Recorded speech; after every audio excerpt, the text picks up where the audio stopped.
Stop scrolling. Look at me. You logged in on Monday. By Thursday, you were back on your couch, wasting hours on your phone.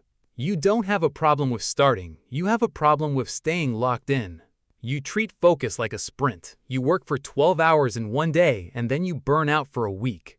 Most people fail because they wait to feel like it. Motivation gets you through the door, but it vanishes when things get hard. It ends today. Here is how you stay locked in. First, kill distractions. Put your phone in another room and clear your workspace. Second, build a routine, not a mood. Set fixed hours. When the time comes, you work. No debate. Third, track momentum. Mark a big red X on a calendar every day you stick to the plan. Never break the chain twice.